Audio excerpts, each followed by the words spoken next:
I've always thought my life was quiet, the kind of quiet that feels safe. But sometimes, quiet is just the calm before a storm. My name's Evelyn, and I'm 67 years old. I live in this house my late husband Michael and I built together. Every corner, every crack in the walls, every blooming plant in the garden, it's ours. At least, I thought it was. It started subtly, like whispers that grow louder with time. My son, Nathan, had married a woman named Rachel. She smiled too much and asked too many questions. At first, I thought I was imagining things, overreacting like an old lady who's lived too long in her head. But then came the small signs. The way Rachel lingered in rooms she didn't need to be in. The sly comments about making a life for ourselves. And the way she always had her phone nearby, like she was waiting for something. The first real warning came one rainy afternoon. I was in my bedroom, dusting the old jewelry box my mother left me. Inside it was my grandmother's pearl necklace, the one piece I had kept from my family for decades. I had always kept it in a locked box, a small key dangling on a chain around my neck. Some days, I wondered if I should put it in a safe deposit box, just in case. Rachel appeared in the doorway, all sweet smiles and honeyed words. That necklace. Have you thought about putting it somewhere safer? She asked. I tilted my head and pretended to be worried. Right here in my closet. I've always kept it here. But lately, the thought of someone coveting it kept me awake at night. Oh, that would be so much safer. I could help you take it to the bank if you want, she said, eyes glinting a little too brightly. I smiled. Oh, honey, that's kind. Maybe we'll do that one of these days. I handed her the box gently, locking it with my key while she watched every movement. Her gaze followed my hands like a hawk circling its prey. I'll let you rest, she said eventually, but her feet didn't move. She stood there, staring at the box as if memorizing every detail. When she finally left, I waited 5 minutes, just to be safe. Then I walked out of my room, passing through the living room casually. Rachel was on the sofa, scrolling on her phone. I caught the reflection of her screen in the hallway mirror. She wasn't watching videos like she usually did. She was on Google. And I read the searches, the ones that made my blood run cold. Natural pearl necklace value. Antique jewelry inheritance law. How to claim family heirlooms. I smiled to myself. She'd taken the bait. For the next few days, Rachel changed. She suddenly became attentive, helpful, almost annoyingly sweet. She offered to make tea, asked if I needed help with groceries, and even tried to cook, though her special dish turned out horribly. And then came the conversation that gave everything away. Evelyn, she said one Wednesday afternoon, voice saccharine, have you thought any more about going to the bank? I'm free tomorrow. We could do it together. Oh, I don't know. I'm worried about the paperwork, I said, feigning hesitation. Don't worry, she said, practically bouncing with excitement. I'll handle all of it. I can even put my name on the safe deposit box, too. That way, if anything happens to you, we'll both have access. For Nathan. There it was. The real reason. For Nathan, my own son. What a thoughtful idea, I said, faking innocence. I'll think about it. But inside, I was already calling someone I trusted. David. He'd been helping me plan this quietly. That night, I locked myself in the bathroom with the water running, so Rachel and Nathan couldn't hear. I whispered the plan to David. "Are you sure about this?" he asked. "I need her to show her true colors," I said. "This is perfect." The next morning, I told Rachel I had made the bank appointment for Friday. Her face lit up like the sun breaking through clouds. "Perfect!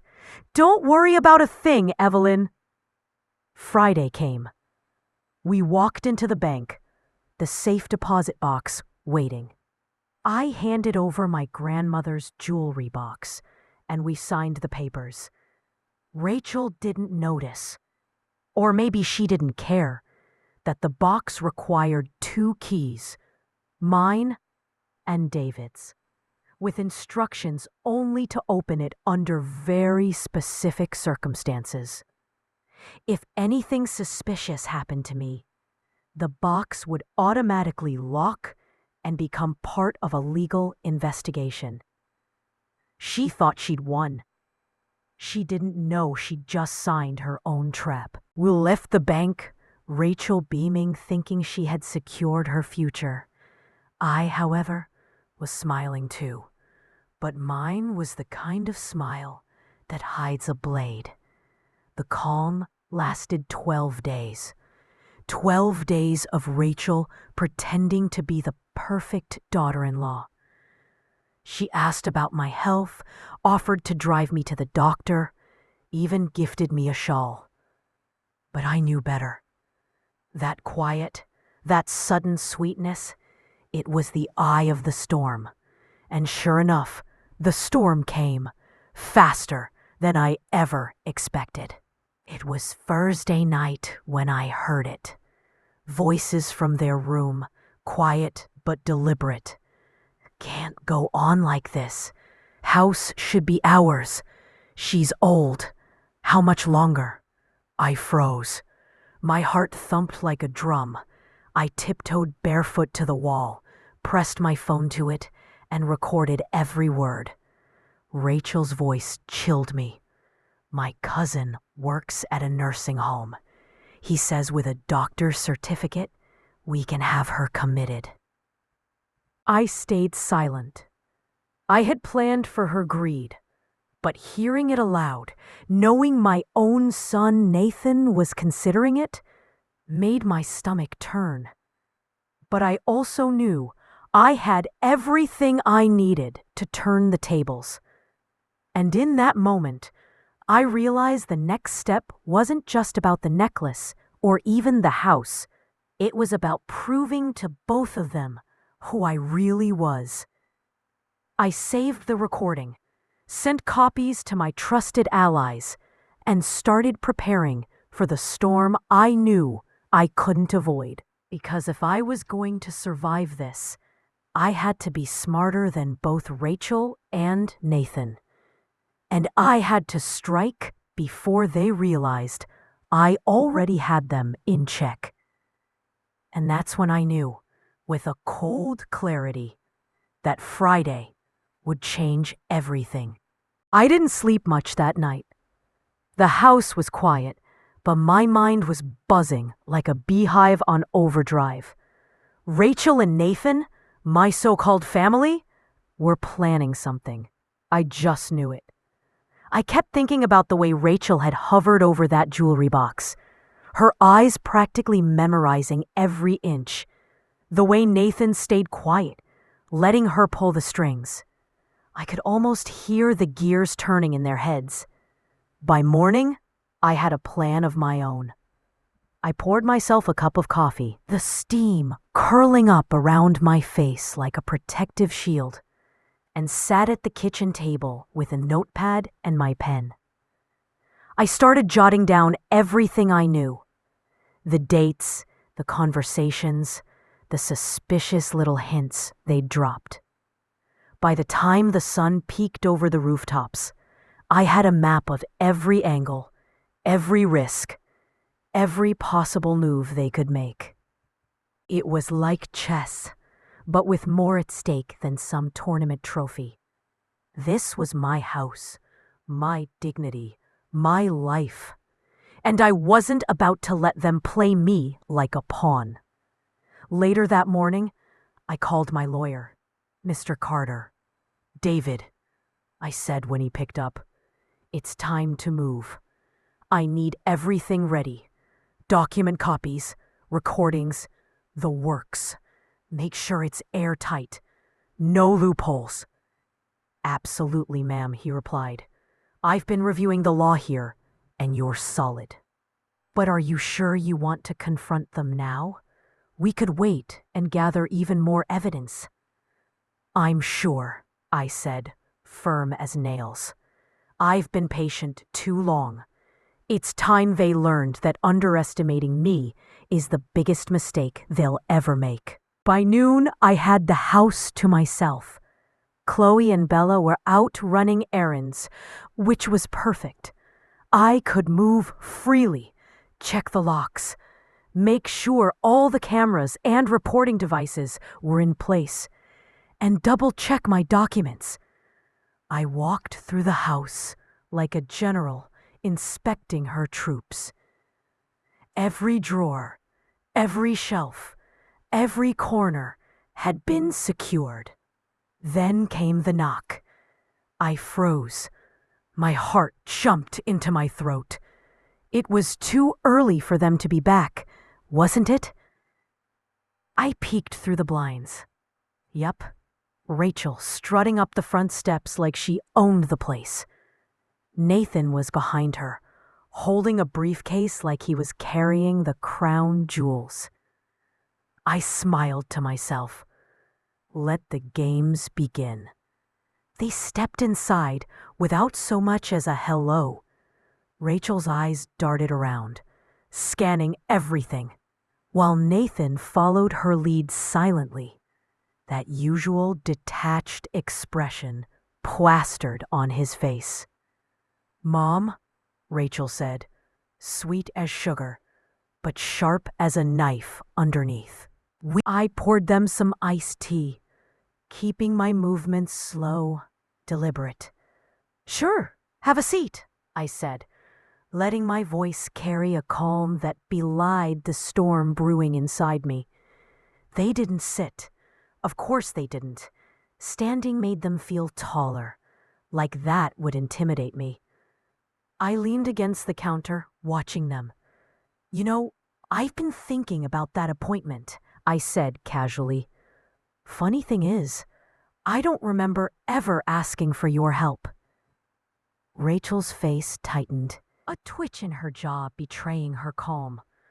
"I just want what's best for you," she said, voice syrupy sweet. "You've worked so hard. You deserve security." Nathan nodded slowly, like he was rehearsing the perfect response. "Yeah, Mom.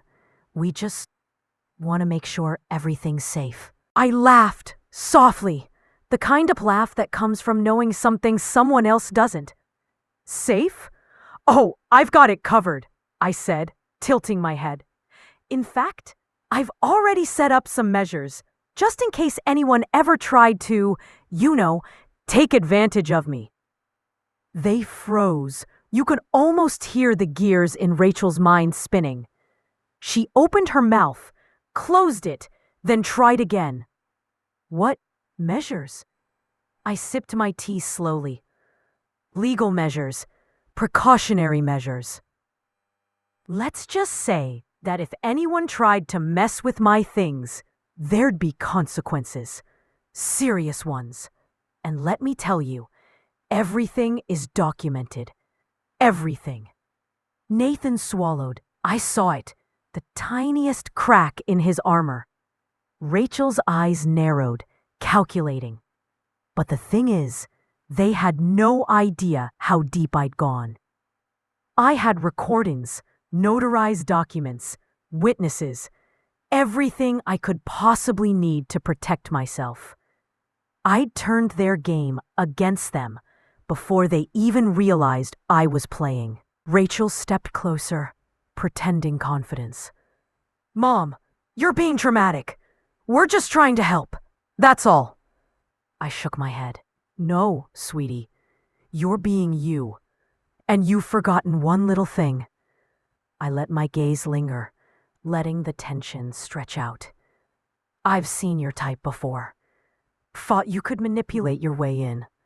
But you're in my house now. You're on my watch. Nathan's hand twitched near the briefcase. I knew he was thinking about using it, about showing me documents, but I was ready for that too. I smiled faintly. You can set your papers down. I leaned forward slightly. So let's make one thing clear. If anyone here thought they could outsmart me, I let the sentence hang in the air, heavy and dangerous. They're already too late. Rachel's hand grazed her necklace. Something about the nervous gesture made her look almost human, but I didn't let up. I had to keep the pressure, had to watch them squirm. Do you understand? I asked calmly, almost sweetly. Yes, yes, Mom, Rachel whispered. Her voice had lost its venom, replaced with that tiny tremor of uncertainty I'd been waiting for. Nathan just nodded, eyes fixed on the floor. I smiled. Good. That's the first step. And with that, I poured myself another cup of iced tea, letting them stew in their own anxiety, just long enough to know they were out of their depth. Because in this house, I called the shots, and the game was only just beginning. The next morning, I woke up with a strange calmness. The house smelled like fresh coffee and old wood, the kind of comforting aroma that makes you feel like you own the world, even if only for a moment. I stretched, listening carefully. Rachel and Nathan were already up, moving around like ghosts in my kitchen. I could hear the clink of their mugs, the soft shuffle of shoes against the hardwood. Perfect. Just how I wanted it. I spent the morning tidying the living room, humming softly, but my ears were tuned to every sound. I wanted them to think I was oblivious, that everything was normal. That was the trick, you see. The moment they believed I didn't know, they'd make a move, and I'd be ready.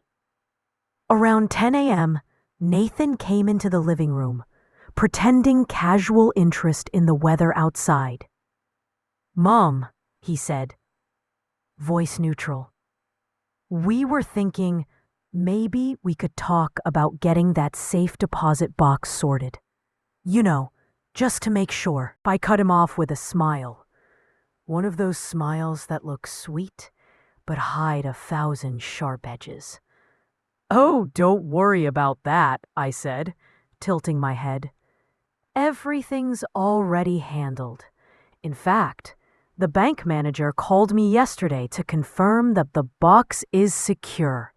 Full legal protection, double keys, notarized instructions.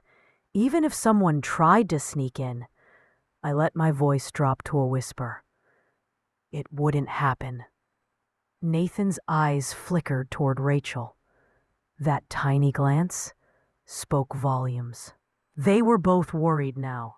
Finally, Rachel forced a smile, but it didn't reach her eyes. Mom, you're being a little dramatic, she said. It's just a precaution. I chuckled softly, letting it sound like a warm, friendly sound. But inside, I was boiling. Sweetheart, you think this is dramatic? No, this is life insurance, protection. Something you clearly didn't think I deserved. But that's okay. I've learned a lot in the past few weeks. I let that sink in, and then casually picked up my phone. I didn't call anyone, didn't make a sound, just held it like I might. Rachel's gaze shifted nervously, and I could see the panic brewing.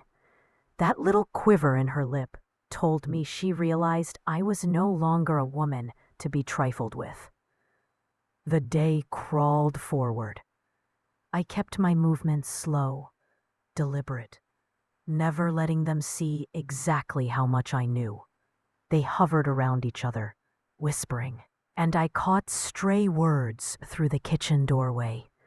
Not enough to be incriminating yet, but enough to know that the tension was eating at them. By afternoon, I decided it was time to push a little. I casually mentioned a family meeting to Chloe and Bella when I called. "Hey girls, come over this evening," I said. "I want everyone here for a little update on things." "What kind of update?" Chloe asked, suspicion lacing her tone. "Nothing bad," I said with a smile that didn't quite reach my eyes. "Just housekeeping matters. I want you here, that's all."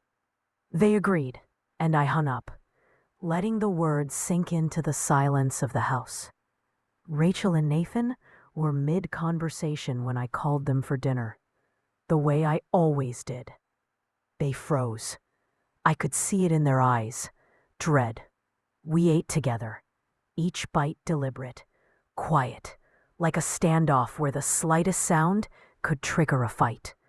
I talked about small, mundane things. The weather, a new plant I was considering for the garden, my iced tea recipe. I watched them carefully, noting every twitch, every glance, every hesitation. Finally, when the plates were cleared, I decided it was time to plant the seeds of doubt. "You know," I said, swirling the tea in my cup, "I've been thinking about family legacies, about fairness, about honesty.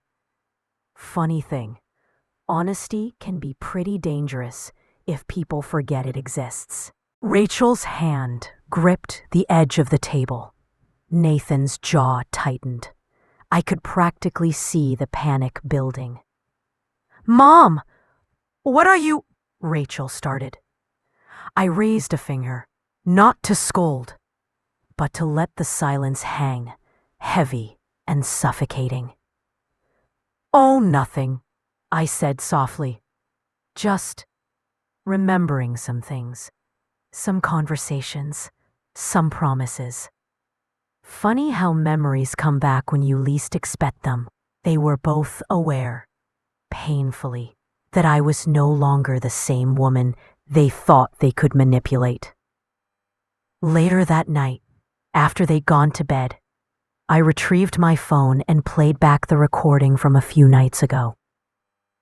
Rachel's voice, sharp and cunning, echoed through the room. Nathan's hesitation was clear. I listened, taking notes on tone, inflection, the precise threats they had made. Every syllable was a weapon I could wield when the time came. I set the phone down, staring at the ceiling. One thought kept repeating in my mind. This is just the beginning. I didn't need to act fast. I only needed patience. And patience, after all these years, was something I had in abundance. By the time I went to bed, I had a clear plan. Gather my evidence, reinforce my legal position, and wait for them to make the next mistake. I knew it would come, because desperation is a dangerous thing, and they were desperate. As I drifted off, I felt a strange satisfaction. For the first time in months, I felt like I was in control again, like the storm was finally mine to direct. The morning light filtered through the curtains like it was trying to soften the tension in the house. But there was no softening today. I could feel it in the air. Rachel and Nathan had woken up already, the quiet hum of their movements creeping through the walls, each sound louder than it should have been. The way they moved, whispered, even breathed, gave me a strange thrill. This was my house. Every inch belonged to me. Every squeak of the floorboards, every draft through the windows, every faint smell of coffee or toast. They were all part of my kingdom, and for the first time in months, I wasn't afraid to defend it. I took my time getting out of bed, stretching slowly, letting my movements seem lazy and unaware. I combed my hair carefully, picked a blouse with the faintest floral pattern, and slipped on the pearls Michael had given me years ago. There was a calm power in preparation, a ritual that reminded me I was not just Emily or Evelyn for this story, but a force to be reckoned with. Breakfast was calm, almost unnervingly normal. Rachel poured herself coffee. Nathan buttered a piece of toast with a mechanical motion, and I observed quietly, making a show of reading the newspaper at the table. My eyes, however, were sharp, catching every glance they exchanged, every half-smile that didn't quite reach the eyes. I knew they were anxious. You could see it when people knew you knew too much. "So," I said casually, folding the paper and placing it on the table. "Any plans today?" Nathan shrugged, trying to sound nonchalant. "Just the usual errands. Maybe we'll check some stuff for the bank later. You know, paperwork." I hummed softly, picking at my toast, acting distracted. But I had already scheduled the real move in my mind. The bank? That was nothing. The trap was already set there. And the papers, the double key system, the notarized instructions, they weren't going anywhere. They could think they were clever all they wanted. But they were stepping into a trap they didn't even see yet. Rachel tried to force a smile, leaning toward me slightly. "Mom, we just want to make sure everything's safe. You know, in case something happens." "Oh, sweetie," I said, voice dripping with warmth, but with a hint of steel underneath. "I've thought about that, more than you know. Everything's covered. Honestly, I think you're worrying about nothing." I let that linger, watch the panic flicker in their expressions. They wanted to see me worried, flustered, scared. I let them stew in their disappointment. That's where weakness lives, in the disappointment of unmet expectations. After breakfast, they disappeared into their room to plan or conspire, depending on how you saw it. I pretended to busy myself in the kitchen, cleaning the counters, arranging flowers in a vase. The mundane acts were my camouflage. While I chopped vegetables for lunch, I listened. Their whispers carried through the walls, small fragments of sentences. "If she finds out, we can't wait much longer," the lawyer said. I smiled to myself, setting the knife down carefully. "Patience, Emily. Patience. Let them reveal everything." By mid-afternoon, the house felt like a pressure cooker. Chloe and Bella were on their way over, and I had invited them early, a tactic to make Rachel and Nathan feel that the walls were closing in. They arrived right on time, bringing the grandchildren, their laughter piercing the thick tension like sunlight cutting through fog. The kids ran into my arms, wrapping their tiny arms around me, their voices filled with innocent joy. "Grandma, we missed you!" I held them close, letting the normalcy anchor me. Rachel and Nathan appeared at the living room doorway, stiff, frozen, trying to hide their irritation. Nathan's lips were pressed in a thin line. Rachel's eyes darted nervously between the children and me. They were trapped in a social chokehold. Any action against me now would look cruel, especially in front of the kids.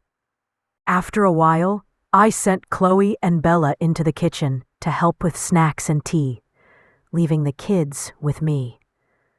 This was no accident. Rachel and Nathan followed like animals drawn to movement. I let them hover, letting the awkwardness hang like fog in the air. Then I started, slowly, casually. "You know, girls," I said, addressing Chloe and Bella, but loud enough for Rachel and Nathan to hear. Sometimes people forget what really matters in life. They chase things, houses, money. Sometimes they forget the people who truly care. Chloe's eyes flickered at me, understanding the subtext, while Bella nodded. The kids, oblivious, played at my feet, laughing. I let the room's warmth contrast with the tension, thickening like molasses. Rachel's shoulders stiffened. Nathan's hand twitched near the armrest, as if he wanted to speak, but couldn't find the words. I let that tension simmer, stirring it quietly. I walked over to the bookshelf, pretending to reorganize, and my hand brushed against the small box hidden behind some old novels. The box wasn't important right now. It was symbolic. A signal that everything they thought they could touch was already accounted for. I felt the old thrill of control. The rush that comes when you know the playing field has tilted in your favor. Later, after lunch, I finally excused myself, retreating to the study. There, I connected the phone to the speaker, played the recording from a few nights ago. Rachel's plodding voice, Nathan's hesitant compliance. It filled the room, heavy and damning. I paused at certain points, rewinding and replaying, making mental notes. Every detail mattered, every intonation, every sigh, every hesitation. Evidence wasn't just paper. By mid-afternoon, I had everything ready. I laid out the papers, the receipts, the notarized documents, the screenshots from their own devices, each one meticulously organized, each one a silent hammer waiting to drop. I double-checked everything. One slip-up and this could all fall apart. But I had planned for months. The risk was mine to bear, but I was ready. Dinner came, and the house settled into that eerie calm before the storm. I served the food, chatting about nothing in particular, but every word, every gesture was calculated. They were like two cats circling, unsure when or how to strike. And that's when I knew, tonight, one of them would make the first mistake. Sure enough, after the dishes were cleared and the kids were sent off to play, Nathan leaned in, whispering to Rachel in the hallway. I caught fragments. "We need to act now. She's getting suspicious." I smiled faintly to myself. Bingo. The trap was closing. As they returned to the living room, Rachel tried to appear casual. "Mom, we just want to help. You know, with anything you need. We care about you." I let the words hang for a beat too long. The fake sweetness didn't fool me. "That's very kind," I said slowly. "But I've got everything under control. Don't worry." Their eyes flickered. Fear, confusion, rage, simmering just under the surface. And I knew deep down that they would make the next move without realizing they were stepping into a cage they couldn't escape. That night, after the house settled and the moonlight spilled across the floors, I lay awake, thinking, planning, rehearsing. Tomorrow I would set the stage for the confrontation. Evidence in hand, witnesses ready, the legal trap laid out. Rachel and Nathan would walk right into it, thinking they were smart, thinking they were clever. But the cleverness of a desperate con is never a match for patience, planning, and a woman who refuses to be invisible anymore.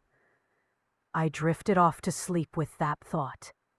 Tomorrow, the storm would break. And for the first time in years, I wouldn't just survive it. I would direct it. The sun hadn't even fully risen, but I was already moving around like I owned the place, because truth be told, I did. Every step I took on the hardwood floor sounded deliberate, each creak a reminder to the house itself that it belonged to me and me alone. I brewed coffee, black, just how I liked it, the smell filling the kitchen with that familiar, grounding warmth. I arranged my thoughts, my notes, and my evidence in front of me. Ready. Today was the day the careful threads of my months-long plan would start to unravel Rachel and Nathan's little scheme. And I was perfectly calm, almost serene, despite the adrenaline humming in my veins. By 9:00 a.m., Chloe and Bella had arrived with the kids as planned. I could see the moment they walked in the door that their presence alone already made Rachel and Nathan uneasy. The children ran to hug me, as if sensing something unspoken, their laughter bouncing off the walls and piercing the tension like sunlight. "Grandma, come play with us!" I hugged them close, inhaling their little scents of soap and crayons, feeling that precious blend of innocence and love, feeling that sweet anchor of normalcy I'd been craving for months. Rachel hovered at the edge of the living room, pretending to be casual. Nathan leaned against the doorway, arms crossed, trying and failing to look unconcerned. Their little plan? Walking into my house thinking they had control? Honey, they couldn't have been more wrong. I cleared my throat and gestured at everyone. "Okay, everyone, let's gather in the living room for a little family chat." My voice was calm, smooth, but there was an edge to it that made Rachel stiffen instantly. The kids and my daughter sat first, forming a small audience. I motioned for Rachel and Nathan to join, but this time they had no choice. They reluctantly took the gray sofa, irony noted, and I took the armchair where Michael used to sit. That central throne that had always belonged to me. I placed the documents in front of me, arranged neatly, ready to reveal the truth. "Before we start," I began, looking directly at Rachel and Nathan, "I want to remind everyone here that what I'm about to share isn't gossip, isn't drama, it's fact. Legal, documented, and undeniable. Because sometimes people forget that reality can't be spun by lies. And that, my dears, is where you've made your mistake." Nathan's jaw tightened. Rachel tried to smile, but it faltered under the weight of my calm authority. I reached for my phone and connected it to the Bluetooth speaker. The recording from Thursday night played, filling the room with Rachel's plotting voice, Nathan's hesitant agreement. Every word, every pause, every syllable hung in the air like a noose tightening slowly. Can we stop this?" Nathan muttered, panic creeping into his voice. "Nope," I said softly, almost regretfully. "We're just getting started." I let the recording play until the very end, until their silence was exposed for all to see, until the moment where Nathan's hesitation didn't absolve him, but implicated him fully. I didn't say a word while it played.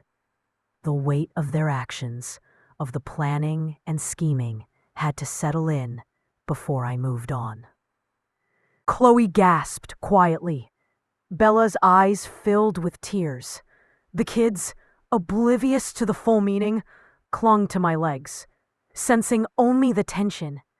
Rachel's face went pale, and Nathan's posture slumped. They were cornered animals, and they knew it.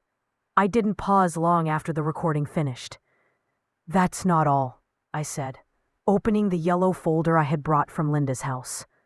I laid out receipts, bank statements, and screenshots from their own devices, all meticulously organized. Everything in here proves that I've been paying for this house. Every bill, every tax, every repair, every penny, including the $180,000 loan for that car you bought without my knowledge, Nathan. Rachel tried to reach for the folder. You spied on us. David Fields, my legal counsel, stood up calmly. Actually, ma'am, everything here was obtained legally. The recordings were made on private property, where Mrs. Bennett has the right to record. The documents are copies of originals, and the messages were taken from devices left accessible in common areas. This is all fully admissible evidence. Rachel froze, looking between me and David, realizing for the first time that their little plan wasn't clever.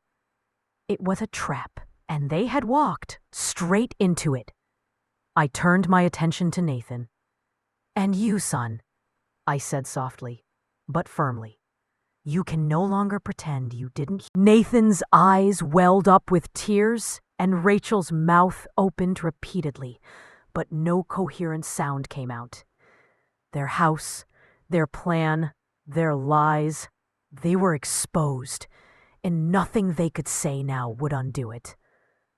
I leaned back slightly in my chair, letting my presence fill the room. I've already updated my will. The house, my assets, everything will go only to Chloe and Bella. Nathan, you can inherit, but only if the $180,000 debt is repaid before my death. That's it. No exceptions. And Rachel, you will never have a say in this house again. This isn't punishment. It's consequence and justice. Nathan collapsed into a chair, tears streaking down his face. "Mom, I never wanted this. I never wanted to hurt you." "I know," I said, voice softening slightly, though still resolute.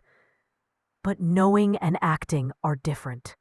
You can choose to rebuild, or you can disappear from my life. The choice is yours, but there are boundaries now, Nathan." The room was silent, heavy with the gravity of truth. Chloe and Bella held hands, offering me silent support. The kids were still playing at my feet, blissfully unaware of the storm that had passed in the adults' world. Rachel finally broke, hissing through clenched teeth. "You can't do this. This is my life, too." "No," I said calmly. "This is my house, my life, my boundaries. You will not cross them again." The rest of the day was a blur of packing, organizing, and watching Rachel and Nathan stumble through a world where they were no longer in control. The tension didn't ease, even after the children left. I sat in Michael's chair, breathing deeply, savoring the sense of regained power, control, and clarity. By nightfall, I realized something important. It wasn't just about protecting the house. It wasn't about the money, the jewelry, or the inheritance. It was about reclaiming my life, reclaiming my dignity, teaching those who thought they could manipulate and dominate that there are limits to tolerance and that crossing them has consequences. And as I drifted to sleep that night, I knew this was only the beginning. The confrontation had begun. But the fallout, the reckoning, would stretch over weeks. Rachel and Nathan would make mistakes, driven by desperation, anger, and greed. And I would be ready, calm and calculated, watching, recording, planning, because finally I wasn't afraid. The morning after that showdown, the house was eerily quiet, like the air itself was holding its breath. I'd spent most of the night awake, staring at the ceiling fan spinning lazily above me, listening to the faint hum of the refrigerator and the occasional creak of old floorboards. For the first time in months, the silence wasn't suffocating. It was peace. A strange, new peace. The sunlight started slipping through the curtains, painting long golden lines across the living room rug. I sat on the couch, still in my robe, sipping coffee and listening to the birds outside. The house finally smelled like me again. Cinnamon candles, brewed coffee, a hint of lavender from the oil diffuser Chloe gave me. The chaos, the shouting, the tension, it was gone. At least, for now. By 9, Nathan and Rachel stumbled downstairs. Nathan looked like he hadn't slept. His eyes were red, his hair messy. Rachel, though, she was something else. Her chin was up, her lips pressed together in that same stubborn way that always screamed defiance. Even after being cornered, humiliated in front of everyone, she still carried herself like she had some kind of upper hand. She walked straight past me, into the kitchen, and yanked open the pantry door, only to realize that I'd already changed the lock again. Her face twisted. "You've got to be kidding me," she muttered. I looked up from my mug. "That pantry's off limits to you now, sweetheart. That's my food, my shelves, my rules." Rachel scoffed, shaking her head. "You can't seriously expect us to live like prisoners in this house." "I don't expect you to live here at all," I said evenly. "You and Nathan have until Sunday to find another place. That's 4 full days. After that, your things go in the shed, and the locks change." Nathan rubbed his face, defeated. "Mom, please, we just need a little time. Sarah." I cut him off with a small smile. "It's Evelyn, remember? You stopped calling me Mom when you started keeping secrets from me." Rachel muttered something under her breath that I didn't quite catch, but the tone said it all. Contempt, disrespect, the same poison she'd been dripping into my home for the past year. I didn't respond. I just picked up my cup, walked past them, and opened the back door to let the morning breeze in. The air was cool, crisp, like the world itself was whispering, "You did the right thing." By noon, Chloe dropped by with sandwiches and her usual spark of humor. "So," she said, sitting at the counter, "how's the eviction process going?" I laughed, a real belly-deep laugh I hadn't heard from myself in months. "Messy," I admitted, "but worth it." We ate in peace, chatting about the grandkids, the new bakery downtown, and her husband's obsession with fixing the old pickup he never drives. Every now and then, I'd catch Rachel lurking around the corner, pretending to be on her phone, eavesdropping. Chloe noticed too. "Let her listen," I whispered. "Might learn what peace sounds like." Later that day, while I was folding laundry, Nathan came to my door. His voice was small. Mom, Evelyn, can we talk? I put down the towel and motioned for him to sit. He didn't. He just stood there, shifting awkwardly. I know I messed up, he started. I wasn't thinking straight. Rachel, she has a way of convincing me that things are worse than they are. I thought you didn't trust me. I thought you were trying to control everything. I was trying to protect what's mine, I said gently. And you let her turn that into something ugly. He nodded slowly, his shoulders slumping.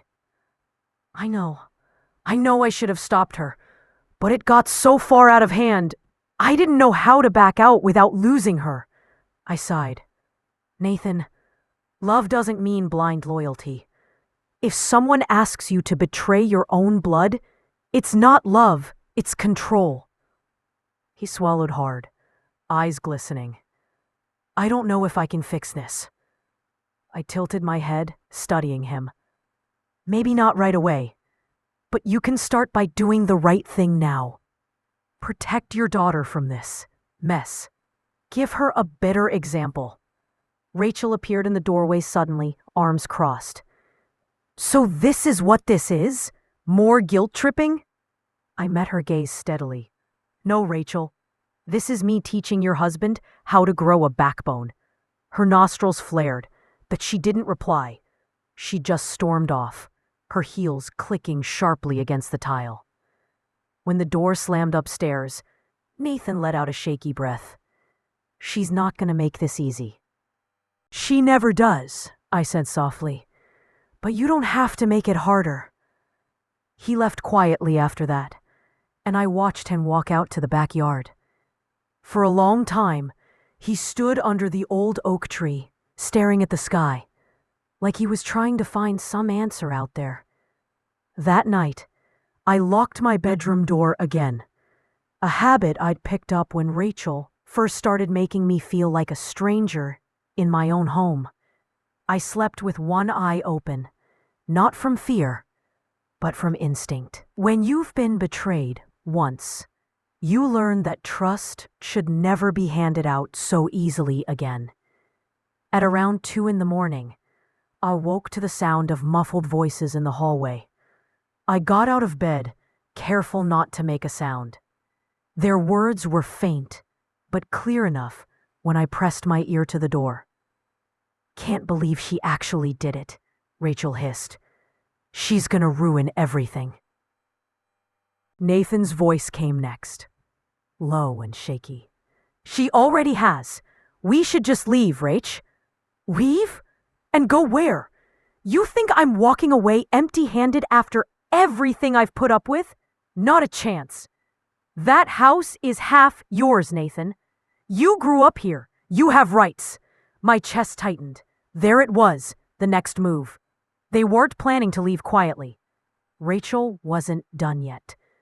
The next morning, I called my lawyer, David. We need to finalize that transfer of ownership today, I said, and I want it filed before Friday. He didn't even hesitate. On it. After that call, I went about my day as normal, watering my plants, baking banana bread, feeding the cat. To anyone watching, it looked like the usual routine of a tired old woman. But underneath that calm surface, my mind was working nonstop, calculating, watching, waiting. Around noon, I saw Rachel pacing in the driveway on her phone. She was speaking too fast, too angry. I didn't need to hear the words to know she was calling someone who could help her fight back. Maybe a lawyer, maybe her sister, maybe even the bank. That night, when they finally went upstairs, I opened my laptop and checked my bank accounts. Sure enough, I saw a notification I didn't like. An attempted withdrawal flagged as unauthorized.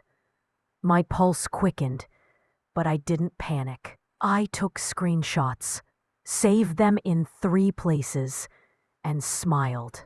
The next morning, I made pancakes, her favorite, and placed a plate right in front of Rachel when she came downstairs. "What's this?" she asked, eyes narrowing. "A peace offering," I said sweetly. "You've got a long day ahead of you, right? Court calls, financial planning, maybe a little scheming. You'll need the energy." The fork froze halfway to her mouth. "What did you just say?" "Oh, don't play dumb, Rachel," I said softly, setting my coffee down. "I know you tried to access my account last night. The system logs everything. Guess what? That's called financial fraud. And since I've already filed the report with my bank this morning, that's a federal offense." She went pale. "You wouldn't—" "I already did." Nathan came down just then, half dressed, half asleep. "What's going on?" "Ask your wife," I said. "She's about to learn what happens when you mistake kindness for weakness." He turned to her, face twisting in disbelief. "Rachel, what the hell did you do?" She stammered, voice trembling. I just wanted to see." "See what?" I asked, standing up slowly. "If you could drain my account before you skip town?" "Oh, don't look so shocked. You've been treating this house like a jackpot since the day you moved in. But not anymore." I stepped closer, my voice low, calm, deadly clear. "By tomorrow, you'll both be gone. No delays, no excuses. If you're still here by noon, I'll have the sheriff escort you out. Your choice." Rachel's mouth opened like she was about to argue, but Nathan stopped her. For once, he stood tall. "We'll leave," he said quietly. She spun toward him, eyes blazing. "You can't just—" "Yes," he interrupted. "I can. Mom's right. This has gone too far." And in that single moment, I saw it. The first flicker of strength in him. The man I raised, buried deep under guilt and manipulation, finally resurfaced. When they packed that night, I didn't help. I didn't watch. I just sat by the window, stroking the cat, listening to the faint sounds of zippers and boxes. The wind rustled the trees outside, and I let myself breathe, for the first time in what felt like years. Just before midnight, Nathan knocked on my door. I opened it, and he looked broken, tired, but honest. "Mom," he said quietly, "thank you. I know you hate her, but thank you for not giving up on me." "I never hated her," I said softly. "I just finally stopped letting her destroy me." He nodded, and for the first time in years, he hugged me, really hugged me. Not out of obligation, but from something deeper. Then he left, and I watched from the window as the taillights disappeared down the road. The house was silent again. But this time it wasn't the silence of loss. It was the silence of peace returning. I stood in the middle of my living room, the scent of coffee still lingering, the faint moonlight cutting across the floorboards, and whispered to myself, "It's over." But deep down, I knew it wasn't. Because people like Rachel don't vanish quietly. They circle back. They always do. The house was silent again. But this time it wasn't the silence of loss. It was the silence of peace returning. I stood in the middle of my living room, the scent of coffee still lingering, the faint moonlight cutting across the floorboards, and whispered to myself, "It's over." But deep down, I knew it wasn't. Because people like Rachel don't vanish quietly. They circle back. They always do. The first week after Nathan and Rachel left was quiet. Too quiet. The kind of quiet that sets your nerves on edge because you know storms don't disappear just because you ignore them. I spent my mornings in the garden, pruning Michael's favorite rose bushes, watering the hydrangeas, and talking to the cat, who, by the way, had gotten so fat he could barely make it to the sunspot on the rug. I laughed to myself one morning, thinking how ridiculous peace could feel after months of fear and tension. Chloe and Bella came by almost every day, helping me unpack boxes and rearranging the furniture to how it used to be, before the gray sofa, before Rachel's constant interference, before the house felt like someone else's. The smell of fresh bread, the sound of laughter, the little chaos of kids running around. It was healing. But I didn't let myself forget. Every evening, I checked my emails, my bank alerts, and I even reread the notes I'd made about Rachel's attempted access to my accounts. Her fingerprints, metaphorical ones of course, were still all over my life, and I refused to let them vanish without consequence. The first sign that she wasn't done came on a Thursday. I was in the kitchen, sipping tea and flipping through an old photo album, when I noticed a car slowing down outside. Not Nathan's, not Chloe's. A sleek black SUV, the kind that screamed corporate lawyer or people who always get what they want. I watched as Rachel stepped out. Not alone. 2 men followed her. She was carrying that same determined glare she always had, and I knew immediately she was planning another battle. I didn't panic. I simply finished my tea, put on my pearls. Michael would have rolled his eyes if he saw me, and went to the front door. Evelyn, she called, trying that syrupy sweet tone she always used when she thought she was in control. We need to talk. It's important. I opened the door slowly, leaning on the frame. Talk? Honey, after everything, I think we're done talking. But if you insist. She stepped closer, and I caught a whiff of her perfume, the same one she wore the day she tried to charm her way into my pantry. I didn't flinch. I've got new legal representation, she said, nodding toward the men behind her. They've looked over the situation, and you don't actually have all the rights you think you do. That house, some of those financial records, we can contest them. You didn't see the clause in the will, did you? It's not binding. I smiled, soft but sharp. Rachel, I don't need to see any clause. I'm already 3 steps ahead.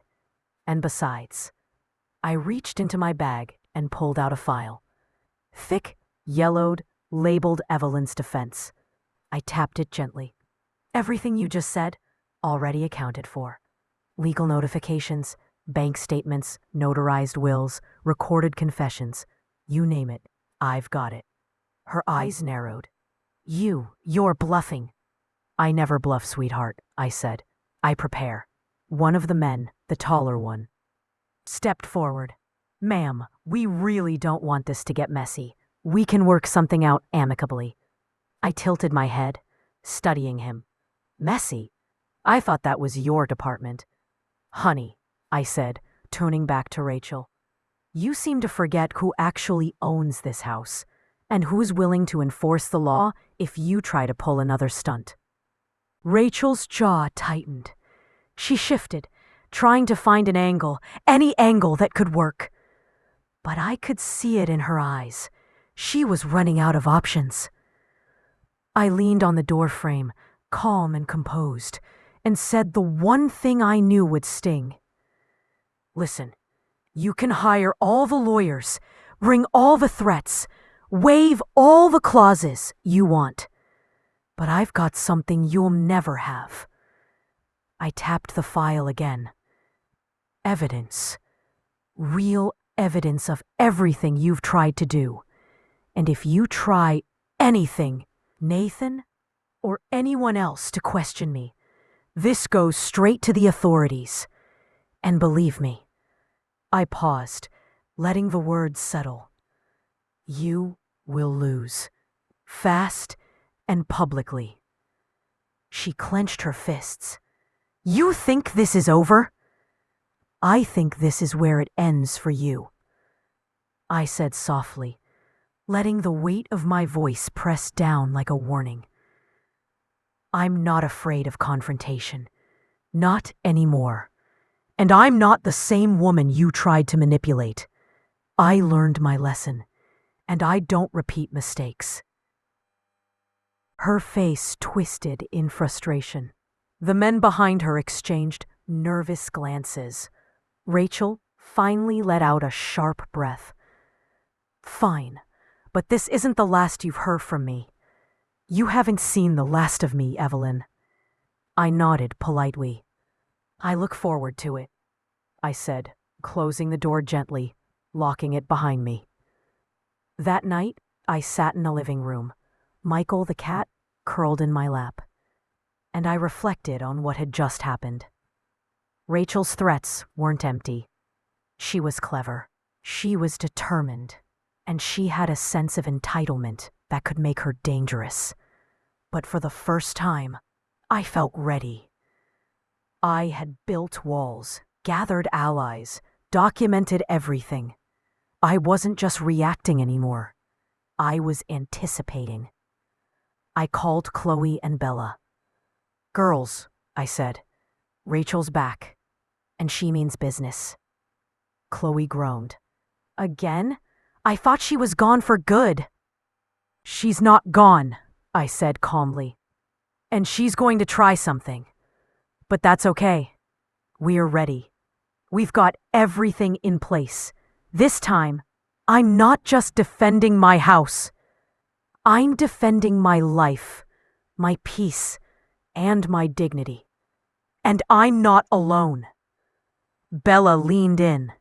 What do we do? I smiled softly. We wait. Watch. Document.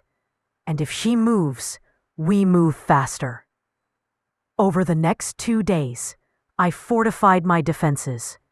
Every door, every window, every access point was double-checked. I made sure my phone was always charged, my camera app ready.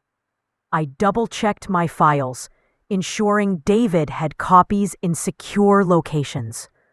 I even called Linda to come over and stay for a few days. Someone to witness. Someone to confirm anything that happened. And then, it happened. Friday morning, a black SUV rolled into the driveway again. But this time, I wasn't caught off guard. I had my coffee, my robe, and my calm resolve. Rachel stepped out first, her heels clicking sharply, her posture rigid. Nathan followed, looking conflicted but obedient. I could feel Michael stirring on the rug behind me, alert, as if he sensed the tension in the air. I opened the front door. Morning, I said casually. Beautiful day, isn't it? Rachel's eyes flicked to my face, trying to read a crack in my calm, a hesitation I didn't have. We need to talk, she said again. Now. Of course, I said. Come in, have a seat. The men behind her exchanged nervous glances, unsure if this was some trap. It was, of course, but I wasn't going to spring it yet. I needed to see how she played her first move. She sat, crossing her legs tightly, and I poured her a cup of coffee. Milk? Sugar? I asked, the softest, sweetest tone I could muster. No, black, she said sharply, like a knife. I placed the cup in front of her, sat back, and studied her. All right, Rachel, let's hear it. What's your plan? Her face twisted with anger and fear. Plan? My plan is, She hesitated, and I knew immediately she was improvising. She didn't expect me to be prepared. I leaned forward slightly. You've got two choices here, I said calmly, almost conversationally. You can leave, take Nathan with you, and never come back. Or you can stay, try to fight me, and we both know how that story ends. She opened her mouth, closed it, opened it again, and finally let out a bitter laugh. You're smug. You think you've won, but you haven't. This isn't over, Evelyn. I'll find a way. Everyone underestimates me. Everyone. I nodded politely. I've never underestimated you, Rachel. I just don't let people walk all over me. And I have a feeling the universe is tired of giving you chances. She seethed. Nathan looked down, and I felt the familiar pulse of control. Not fear, not anger, but strategy. I had weathered this storm before. I would weather it again. I smiled quietly. Now why don't you go enjoy your coffee and let the day start peacefully? We've got all the time in the world, and so do you. Just not in my house. If you don't like it. Rachel glared, but she stood, grabbed Nathan's arm, and marched out. The SUV started, and they disappeared down the street. I closed the door, took a deep breath, and let myself smile. They thought they could scare me, intimidate me, manipulate me. They thought I would crumble. But I didn't. Not now, not ever. And I knew this was just the beginning of watching them realize that some people fight with patience, strategy, and heart. And you can't beat that with entitlement or anger. The morning after Rachel and Nathan's abrupt retreat, the house felt alive again. Not the chaotic, oppressive kind of alive I'd tolerated before, but calm, deliberate life. The kind that belonged to me. Sunlight streamed through the terracotta curtains, casting golden stripes across the wooden floor. Michael, the cat, yawned and stretched on the rug, his eyes half closed in serene approval. I moved quietly through the kitchen, setting out breakfast for myself. A simple affair. Toast, scrambled eggs, a slice of fruit. The ritual grounded me. My phone buzzed once. Linda, checking in. How did it go? She asked, though she already knew. Handled, I replied. For now. But Rachel isn't done. She never is.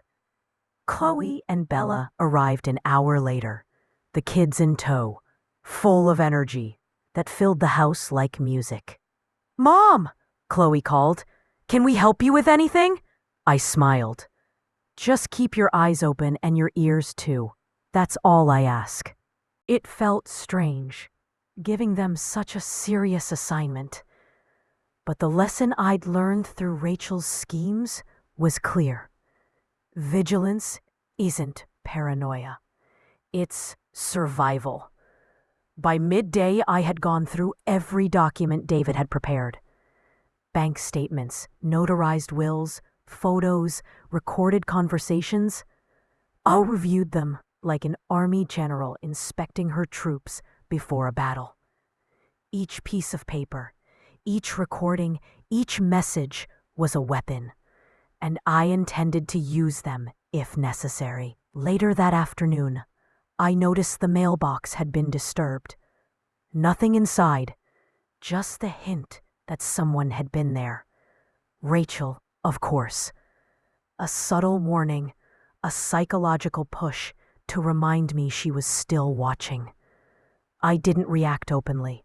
Instead, I called David. She's poking again. Small, but deliberate. He chuckled softly. That's Rachel. You saw her. She'll test, probe, and try to intimidate. Don't worry, you're still 3 steps ahead. 3 steps? I teased, though my tone carried steel. I'm aiming for 5, maybe 6. I like to be thorough. Over the next several days, I noticed subtle signs. A flash of black in the driveway, a reflection in a neighbor's window, or a package left on the curb for me to see, carefully unmarked, as if to suggest surveillance. But I stayed calm. Every time, I documented it. Photos, timestamps, notes in my journal. The day Chloe and Bella helped me repaint the kitchen, I shared a quiet moment with my daughters. You see, girls, I said, brushing a streak of white over the old yellow. This is what it means to reclaim your life, not just physically, but mentally.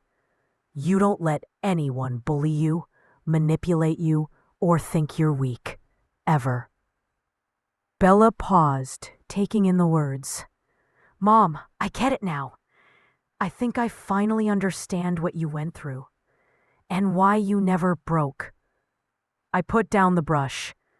It's not about never breaking. It's about knowing when you have the strength to hold back, and when you have the strength to fight. Most people never learn that balance. Rachel did, or thought she did. The following week, Rachel escalated.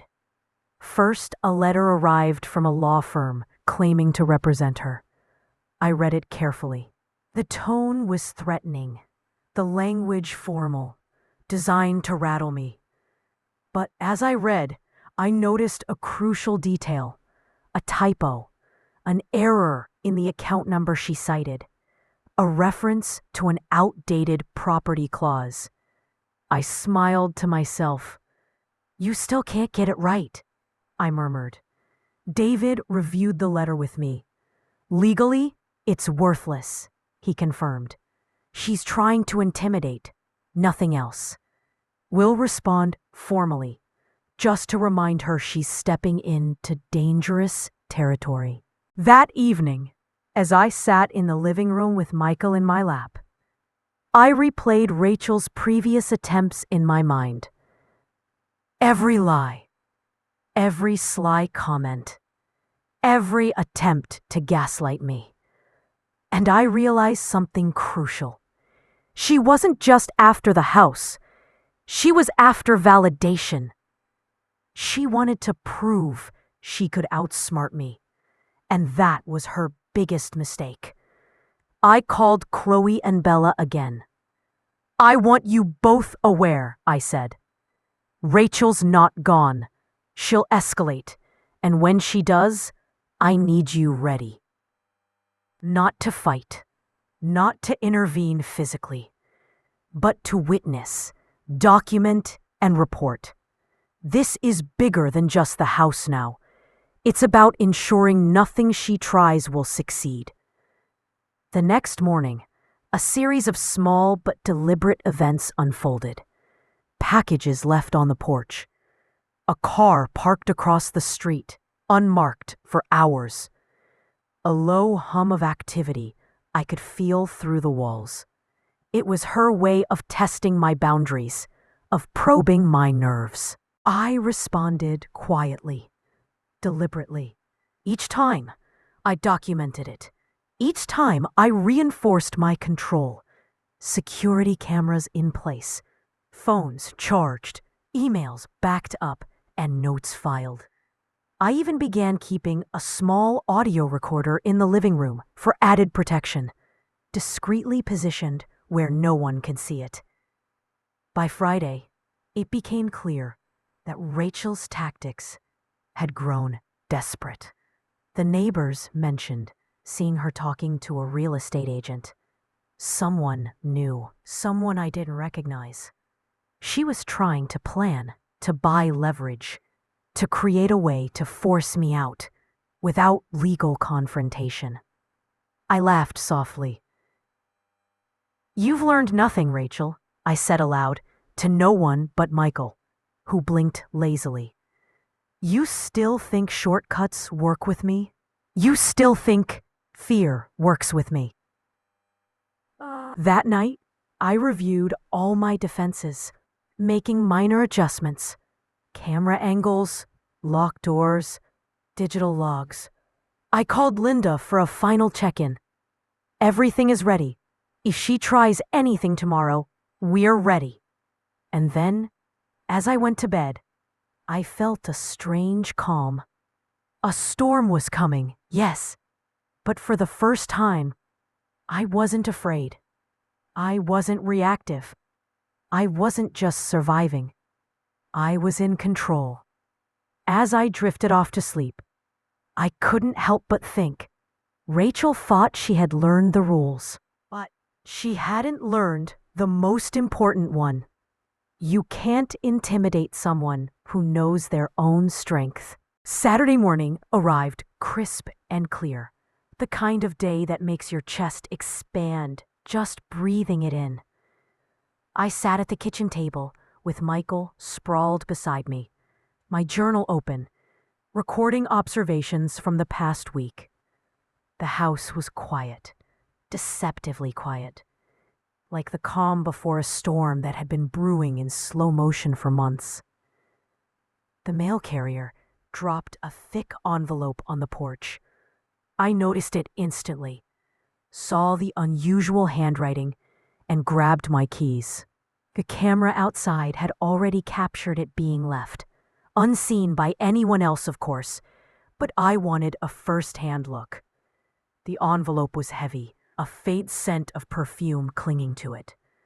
Inside, I found a set of papers, contracts, signatures, and of course, thinly veiled threats. Rachel was trying the legal angle again, trying to find any loophole, any mistake, anything she could twist to make me panic. But I had David review the envelope before I even finished unpacking it. He leaned over my shoulder. "All of it is flawed. Dates don't match, clauses don't hold, and she's misrepresented her authority. She's grasping at straws." I nodded, calmly sipping my coffee. Let her grasp. Every time she reaches, she exposes herself a little more. And the more she exposes, the easier it is for us to trap her in her own lies. Meanwhile, Chloe and Bella had returned, insisting they wanted to help organize the house for the weekend. "Mom," Bella said, "we can clean, rearrange, whatever you need." I smiled, letting them take over minor tasks. It was comforting having family around. But I stayed focused. I needed to anticipate Rachel's next move. She had always been methodical, careful, cunning. But cunning has limits when it's facing someone who knows their own boundaries. By mid-afternoon, I noticed movement across the street. Rachel, unmistakable in a dark jacket and sunglasses, pacing back and forth like a hawk circling its prey. She made a call, whispered something, and gestured toward our property. She was planning her next move, and whatever it wasn't subtle. I didn't panic. I recorded everything. Camera angles, times, the exact content of her gestures. When she finally left, I called Linda. "It's time," I said. "Document everything. Photos, video, timestamps, anything unusual. We need it in writing, digitally, everything. She's going to escalate today. Mark my words." By late afternoon, the air had that charged, almost electric tension. I could feel it pressing through the walls, see it in the shifting shadows across the living room. And then, there it was, a knock at the front door. Sharp, deliberate. I knew instantly who it was. I didn't answer immediately. I peeked through the curtain slit, saw Rachel standing there with that smug, confident expression she always wore when she thought she had the upper hand. She held a folder in her hand, thick with papers, contracts, and what I assumed were supposed legal threats. I opened the door slowly. "Rachel," I said, voice calm, almost amused. "I was wondering when you'd show up." She smiled, falsely warm. "Evelyn," she said sweetly, "we need to talk. There's a lot of misunderstanding here, and I think we can resolve it peacefully." I tilted my head. "Peacefully? That's funny. Coming from someone who tried to manipulate, deceive, and intimidate me for months." Her smile faltered slightly, but she recovered. "I just want what's fair," she said, leaning forward slightly, a subtle attempt at intimidation. I held up a hand, stopping her in mid-motion. "Fair? Let's be very clear. The only fair thing here is the law, the documentation, and the respect I've earned. And you've repeatedly ignored all three." She hesitated. I could see the gears turning in her head. She wanted control, desperately, but she had underestimated the depth of my preparation. I gestured for her to come in. "Sit," I said. She looked taken aback, then reluctantly stepped inside.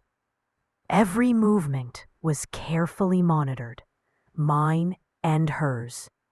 I had Linda stationed quietly in the dining room with her phone recording. Chloe and Bella scattered strategically, and Michael the cat watching from the windowsill like a tiny, silent sentinel. I opened the folder I had prepared. "Rachel," I said, placing it on the table between us, "these are your actions, your words, all documented. Threats, manipulations, your attempts to gain control over this house. Every lie, every scheme, everything you've tried to use against me has been recorded and filed. Everything you think you can use has been countered legally and strategically." Her eyes flickered, a shadow of panic crossing her carefully crafted mask. She opened her mouth, then closed it. Her hand trembled slightly as she reached for the folder. I stopped her with a calm gesture. "Not until you listen. Not until you understand the consequences. Every single move you make from here on will be recorded. Every attempt to manipulate, every attempt to coerce will be used as evidence. And trust me, Rachel, we have everything we need." She swallowed hard, trying to regain composure. "Evelyn, this isn't over," she said, her voice shaking despite her effort. I leaned back, letting the weight of my presence fill the room. "Oh, Rachel," I said slowly, deliberately, "it's over the moment you walked in here thinking you still had the power." The tension in the room was palpable. The air seemed thick, as though it could snap at any second. I watched her carefully, noting every micro-expression, every hesitation. She was cornered now, not physically, but psychologically. And I could see it rattling her. I didn't move. I didn't speak. I let the silence stretch, let it press down, heavy and suffocating. Finally, she shifted in her seat, her hands clasped tightly, nails digging into her palms. She realized she was no longer in control, never would be in control, and there was nothing she could do to change that. And that's when I saw it, the first real crack in her composure, the edge of desperation. Because even the smartest, most cunning people have a breaking point. Rachel shifted in her chair, the veneer of control slipping faster than I had anticipated. Her hands clenched and unclenched on her lap, and I could see the panic brewing in her eyes. She had always thought she could manipulate, deceive, and outsmart anyone, but she hadn't accounted for one thing: me. I had patience. I had strategy. I had the truth, the law, and allies on my side. I leaned forward, letting my fingers tap lightly on the folder. Rachel, let's review this slowly. Every move you made, every lie you spun, it's all here. And every attempt to undermine me has now backfired, legally and morally. She opened her mouth, paused, then closed it. You don't understand, she stammered. I let her words hang in the air, a broken promise of defiance. No, Rachel, I understand perfectly. I understand that desperation drives people to do things they never imagined. But desperation is not an excuse for manipulation, threats, or attempts to steal someone's life. You're here because you thought you could bend me, bend my family, but you miscalculated. She glared at me, teeth clenched, jaw tight. I could practically see the mental calculations running through her head. Looking for a loophole, a way to escape, but there were none. Every step, every move she had taken was documented, recorded, and prepared for exactly this moment. You can't do this, she hissed finally, her voice shaking, venom mixed with fear. Oh, Rachel, I said gently, almost mockingly. I don't have to. You did this to yourself. Every threat, every attempt at coercion, every scheme you cooked up, all of it brought you here. She leaned back in her chair, exhaling sharply, trying to compose herself. But the weight of realization pressed down on her.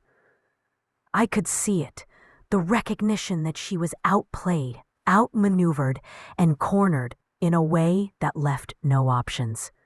And then Daniel stepped in, hesitantly, from the hallway. He had stayed quiet for weeks, a ghost in his own home. And now he appeared uncertain, tentative. Mom, he started, voice low, eyes wide.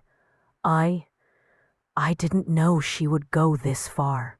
I looked at him, calm but firm. Daniel, this isn't about going far. This is about boundaries, about respect, about consequences. You can't remain silent while someone plots against your family and your mother's life. He swallowed hard, his guilt visible. I see that now. Rachel snapped at him, her frustration boiling over. Daniel, don't talk to her like that. I ignored her, focusing on him. Daniel, the choice you make now matters. You either stand for what is right, or you let deception continue to thrive. You can't fix the past, but you can decide how the future unfolds.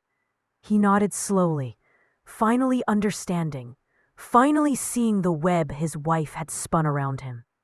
I want to do right, he said, voice cracking, but I don't know where to start. I leaned back, letting the words sink in. Start with honesty. Start with responsibility. And start by acknowledging that some actions have consequences. Real consequences. Rachel's face twisted in anger, desperation, and fear, all at once. She had believed herself untouchable, and now she realized that the world she had tried to control was slipping through her fingers. I let the silence stretch again. Every second added pressure, every heartbeat measured her panic. Finally, she rose, voice trembling. You'll regret this. You think you've won, but you haven't seen the last of me. I smiled faintly, calm and unshaken. Rachel, I don't need to see the last of you. You've already revealed yourself fully. I don't need threats or schemes. I have proof. I have the law, and I have witnesses. This is the final move, and it's already done. She stormed out, slamming the door behind her. The sound reverberated through the house, a physical punctuation to the chaos she had tried to ignite. I didn't follow. I didn't need to. She had lost by her own hand. Daniel lingered, standing uncertainly in the doorway. I gestured for him to sit. Daniel, this isn't about revenge. It's about restoring balance, reclaiming what was rightfully yours and mine. It's about understanding the weight of choices and the cost of silence. He nodded, eyes filling with tears. I see it now, Mom. I'm sorry for not seeing it sooner. I'll do better. And in that moment, I knew the battle was over. The storm had passed, leaving clarity, boundaries, and the foundation for rebuilding what had been broken. The house, my life, and my dignity were finally mine again. The morning sun spilled across my living room, golden and warm, like it was applauding me silently for surviving the storm. I sat in Michael's chair, the one my husband always loved, my fingers tracing the carved arms as if touching him again, letting the memory of love and security fill the spaces Sarah and Daniel had tried to shatter. I could hear the faint chirping of birds outside and the soft rustle of leaves. For a moment, the world was quiet. No plotting, no manipulation, no whispered arguments behind closed doors. Just the hum of life going on, exactly as it should be. I sipped my tea, the warmth spreading through me.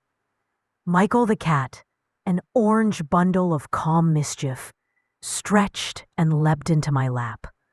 I laughed softly at his persistence, his golden eyes reflecting something I hadn't felt in months, a sense of home.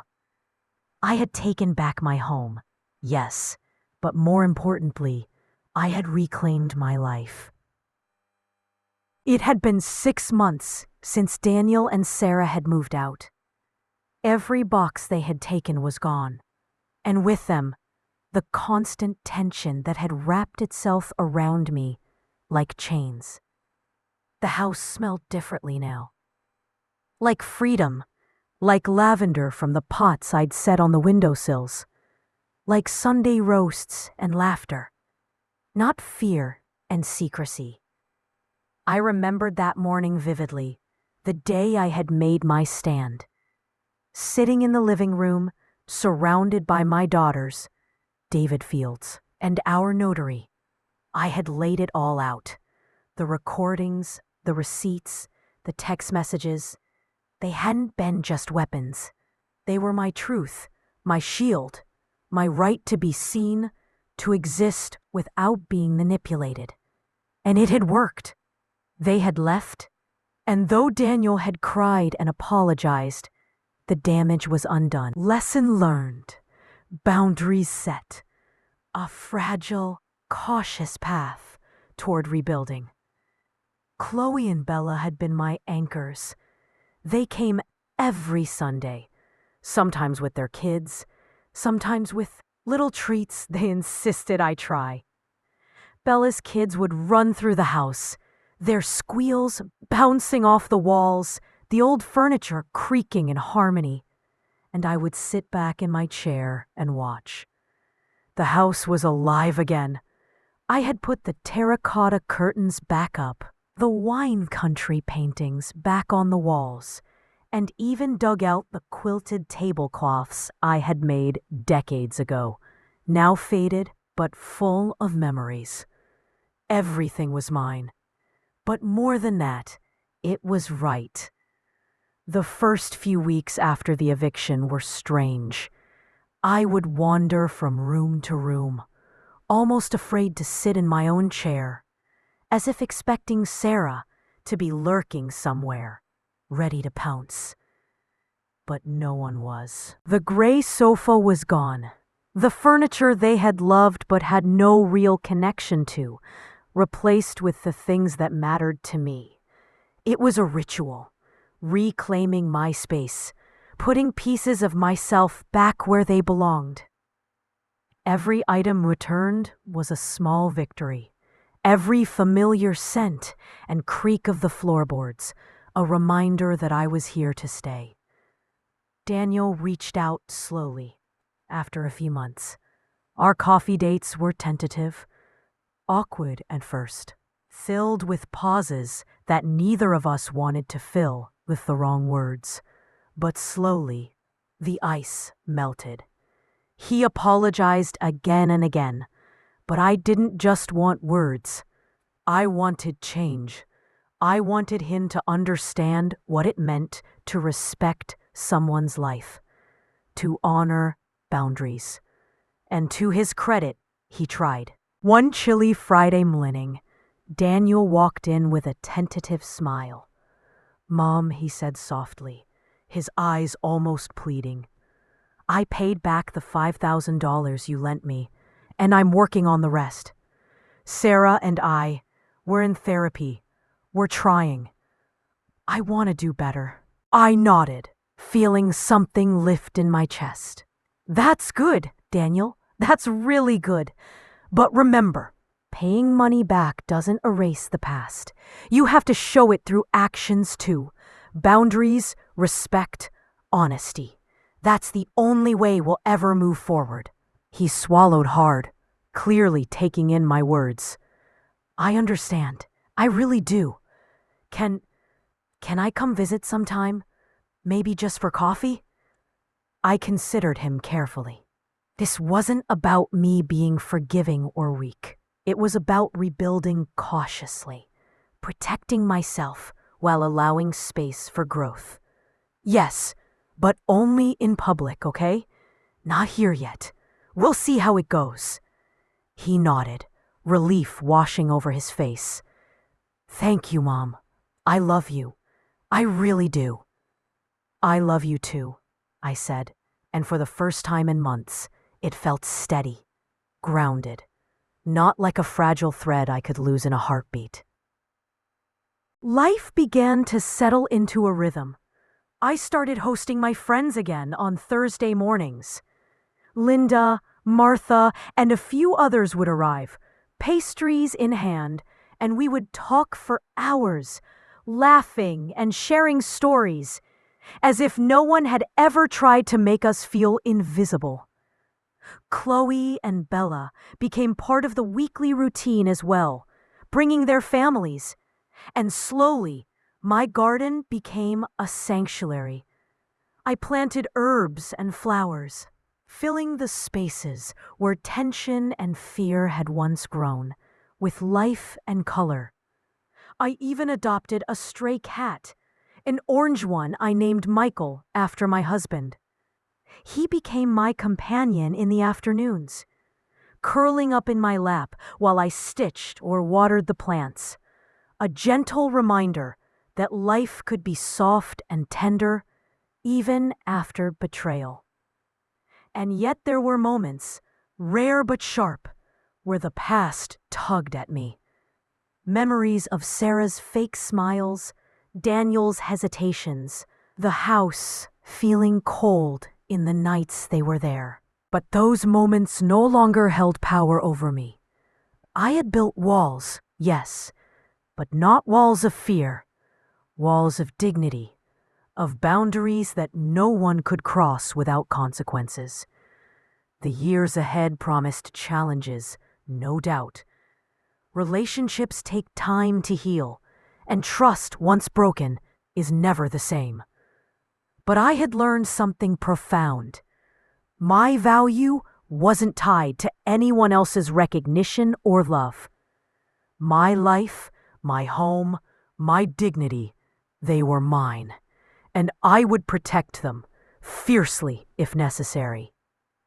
The day I truly felt free was the day I stood in my garden, Michael purring in my lap, and realized that I wasn't just surviving, I was thriving. The sunlight warmed my face, the scent of rosemary and lavender filled the air, and for the first time in years, I smiled without hesitation. I had faced betrayal, manipulation, and fear, and I had come out intact, not broken. Stronger, wiser, and more aware of my worth than ever before. And yes, Daniel came for coffee sometimes. We talked about life, about small victories, about his efforts to make amends. The awkwardness had faded, replaced by cautious respect. He wasn't the same boy who had blindly followed his wife's schemes. He was learning, growing, understanding that love without respect is hollow, that family is built on honesty and care, not entitlement and deception. Sarah, I never saw again. I didn't need to. She had shown who she truly was. And I had no place for people like that in my life. I had room only for those who honored me, for those who respected my space, my heart, my history. 1 year later, I can say with certainty, reclaiming my home was only the beginning. Reclaiming my life, my voice, my dignity, my right to exist fully and unapologetically was the true victory. I still have moments of sadness. Yes, moments where I wonder about the what could have been, but they are tempered by the knowledge that I acted, that I chose myself when it mattered most, that I didn't wait for someone else to decide my fate. And that's the message I want to share, not for applause, not for sympathy, but for every woman who has ever felt invisible in her own life, in her own home. You are not alone. You are seen. You are worthy, and you deserve respect. You can set boundaries. You can reclaim your space. You can live fully, without fear, without guilt, without apology. I did it at 67. And if I could, so can you. Your life is yours. Your dignity is yours. Your peace is yours. Don't let anyone take it away. Not a spouse, not a child, not a stranger. Not even fear itself. I sit here now, in my sunlit garden, Michael purring gently in my lap, and I smile. The house is alive again. The family is healing, and I, finally, am whole. Because I learned something timeless. The truest wealth in life isn't money or possessions or approval. It's your peace, your dignity, and your right to stand unapologetically in your own life. And that I will never, ever let go of again.